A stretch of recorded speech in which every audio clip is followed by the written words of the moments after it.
front of me is OnePlus 9 and today I would like to show you how you can set up screen lock.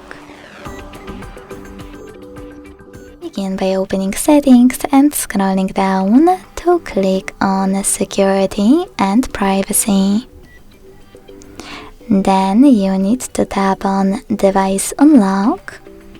Click on screen lock and tap on one of those login methods, numeric, alphanumeric or pattern.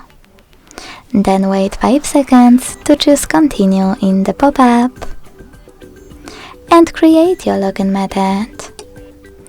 Now repeat it to confirm it, and when you finished, tap on cancel or enable in turn on fingerprint unlock pop-up.